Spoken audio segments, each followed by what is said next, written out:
Senhoras e senhores, sejam muito bem-vindos a mais um episódio do Last Mile Podcast. Eu sou o Bruno Guimarães, estou aqui com meu grande amigo Matheus Coferri e a gente está falando diretamente da belíssima capital da Bahia, cidade de Salvador, no evento da Associação NEL, agora de 2025.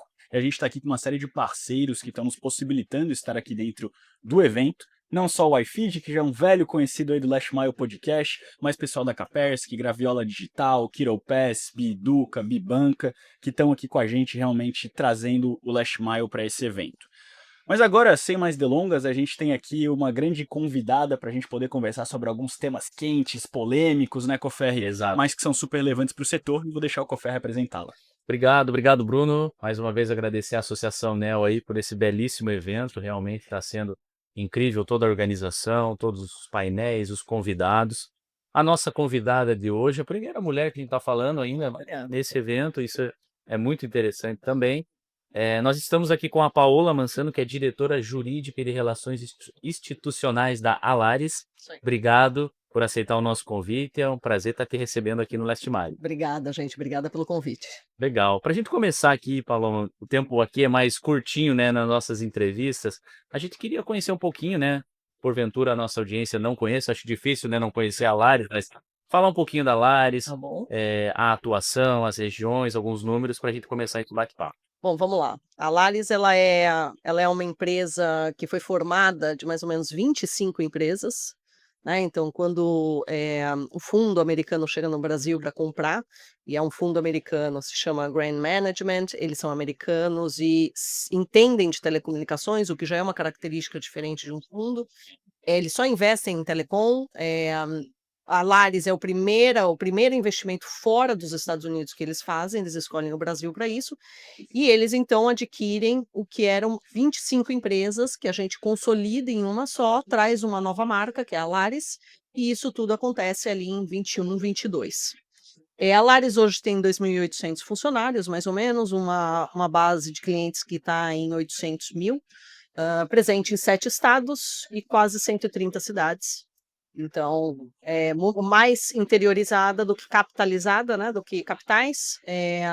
Então, é isso que a gente tem uma empresa de bastante governança e bastante coisa aí para falar para vocês. Que legal. Que legal, um dos gigantes do nosso setor de telecom, né, Coferri, que certamente ainda vai crescer muito mais. E Paloma, eu queria começar fazendo uma pergunta um pouco mais abrangente, Tá bom? né? E como vocês têm também essa visão de dentro do fundo americano, que olha, obviamente, para o mercado Perfeito. além mar, podemos chamar assim, e eu queria entender se, na visão de vocês hoje, o setor de telecomunicações do Brasil como um todo, ele está preparado para esse novo momento que está por vir, não só das inovações, aumento de tráfego, a gente está falando de data center, a gente tem aqui algumas dificuldades regulatórias, questões criminais, algumas características brasileiras que deixam aquela dúvida no ar. Como que Certo. vocês estão visualizando o setor de telecomunicações no Brasil e o que precisa melhorar para a gente não capotar na reta, né? Perfeito. O setor de telecomunicações, se vocês olharem os últimos 30 anos, mais ou menos, ele vem sofrendo muitas revisões e intervenções, digamos assim, né?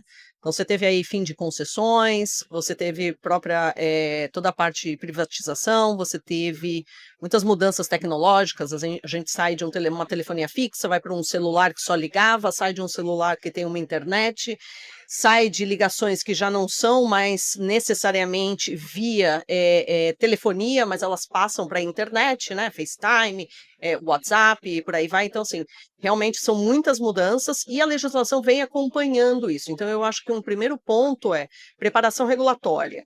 Né? A gente tem a Anatel, que é a agência reguladora do setor e que é muito parceira das as empresas de telecomunicações. Então a gente vem fazendo toda essa revisão em conjunto com a Anatel, ela faz as tomadas de subsídio, consultas públicas a todo momento. Tivemos aí agora, recentemente, toda uma revisão de PGMC, que é a parte concorrencial do setor. As empresas vêm com um apetite para o investimento, inclusive capital estrangeiro. Né? O Brasil ainda é um território que tem espaço para crescimento. A gente fala que o mercado hoje tem 90% da população com acessos, né? Você tem ainda um espaço. E Parte disso tem aí uns 20% das prestadoras que eles falam que está na informalidade, né? Então elas estão prestando serviço, mas ainda não estão sob toda a regulamentação da Anatel. Isso está sendo regularizado no mercado, mas fato é que você tem um espaço de clientes que não são atendidos e você tem prestadoras que até pode atender, mas que elas precisam se regularizar, e se elas não se regularizarem, elas vão perder efetivamente qualquer tipo de autorização para prestar, e você tem as outras prestadoras tomando esse lugar, né? Então, existe muito espaço ainda para crescimento. A gente tem toda uma parte de zona rural do país que ainda está carente desse fornecimento.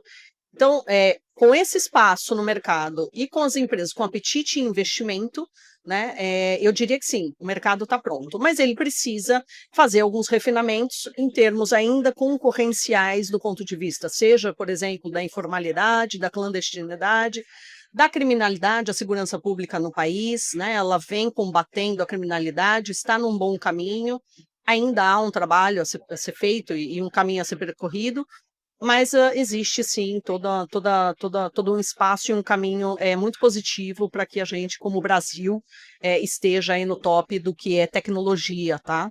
Então, é isso que eu tenho a falar também. Maravilha, legal. E você falou um ponto bem interessante, que é a governança, né? A gente ouve muito sobre governança. A gente sabe que o mercado é muito pulverizado, como você falou no Brasil, e mais de 23 mil Perfeito. provedores pelos números oficiais, mas muito poucos provedores dessa faixa média para menor Uhum. têm esse apetite por governança, né? Por Sim, organizar a casa realmente nos parâmetros e exigências que uma governança necessita. perfeito. A tua visão desses pequenos, médios provedores e até do momento atual para o futuro, você acha que a governança vai ser cada vez mais necessária para esses pequenos provedores se tornarem grandes, ou serem vendidos ou comprados por operações, né, maiores, como o caso da Alaris? Qual que é a tua visão sobre a governança nesses pequenos provedores? Acho que você tocou num ponto super essencial. É um caminho que não tem volta, na minha visão. A governança, ela vai ser requerida. O cliente hoje, ele exige qualidade de serviço, especialmente em telecomunicações. Vocês são clientes de telecomunicações, né? Sabem do que eu estou falando. Vocês querem uma internet que funcione, vocês querem conseguir baixar os aplicativos de vocês, assistir uma Netflix que não trave, um celular que funcione no meio da estrada, não são? Essas características. Com essa necessidade dos clientes de terem essa alta qualidade de serviço, e porque telecomunicações é a vida das pessoas, né? Elas requerem, é um serviço essencial para todo mundo. Você só consegue isso com governança. E o que eu quero dizer com isso? Você só consegue isso fazendo investimento numa boa rede. Você tem o pós disso, eu costumo dizer, que é a manutenção, porque não basta construir bem, você tem que construir e manter bem, né? Então, tudo isso é investimento. Para que você consiga fazer isso, você tem que ter maneiras de controles internos. Você tem que estar tendo toda uma camada de atendimento ao seu cliente. Depois disso, então, bons call centers. Muitas empresas, inclusive, avaliam internalizações de call centers e não mais terceirizações para manter essa qualidade do cliente, controles de satisfação do cliente, porque senão, efetivamente, você perde o cliente dada a pulverização, né? Você tem muitas ofertas no mercado. Isso é um ponto, né? Um outro ponto a Lares, por exemplo, como uma empresa que faz aquisições, é uma das responsáveis e tem que ser mesmo. Na hora que vai adquirir uma empresa, ela tem que ver a governança que essa empresa tem. Ela tem que ver, por exemplo, a contingência fiscal, a contingência trabalhista, para saber se esse pessoal está recolhendo o tributo da forma certa. Alguém vai pagar essa conta. E não dá para ser adquirente, né? Então, ela efetivamente faz esse tipo de due diligence, olha se a rede está, por exemplo, pendurada em postes regulares, porque senão, de novo, contamina o que ela já tem como controle interno, né? Então, eu acho que até as adquirentes do mercado, elas têm essa responsabilidade de exigir a governança. Então, é um processo natural, entende? Que acaba vindo, ainda que a camada mais embaixo das menores não faça, vai ser top-down. Né? Vai ser alguma coisa que, para ser adquirido no futuro, você vai precisar mostrar que você faz. Né? Então, eu acho que a governança é um caminho sem volta, tá? E tem muito a ver com a qualidade que o cliente exige. Bacana. E Paloma, entrando em alguns temas um pouquinho mais específicos, também puxando um gancho do que tu comentou, né? acho que um assunto que está o quê? Há uns 20 anos no mercado de telecom, pelo menos, é o assunto de postes, né? Não adianta. Todo ano a gente fala, não, vai ser resolvido, Anatel, Aneel, aquela coisa, mas parece que o cenário vai ser diferente, que está chegando perto da gente resolver. Como que tá a visão, otimista, pessimista? Se tem alguma preocupação ainda em relação à questão de poste? Queria entender um pouco a tua visão, a visão da Lari sobre esse tema. Tá bom. Acho que a gente nunca esteve tão perto de um caminho de solução. E aí, essa frase minha já diz muita coisa do que você mencionou de alguns anos de problema.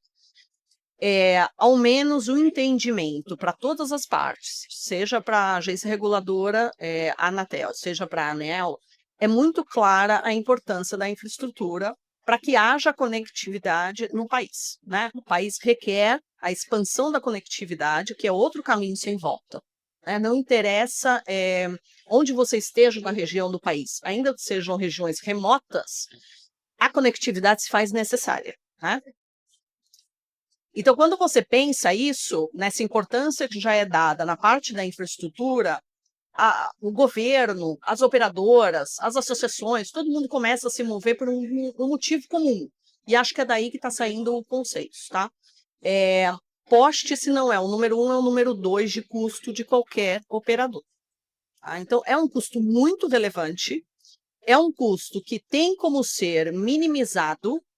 Ele tem como ser minimizado. Hoje existem muitas tecnologias que permitem o tipo de cobrança do poste ele ser de uma forma diferenciada do que tá? Por questões de ponto de fixação, algumas questões técnicas do poste.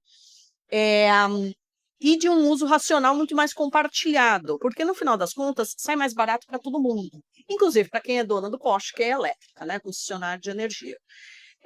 Então eu acho que a gente está num caminho positivo. Elas também têm interesse, as concessionárias, porque é uma receita muito importante para elas. Como eu falei, existe uma ampla gama que a gente chama de revelia, que são as empresas que se penduram nos postes e não pagam, que nem as próprias concessionárias têm muita noção desse número, né? E as prestadoras de telecom conseguem ajudar nisso, né?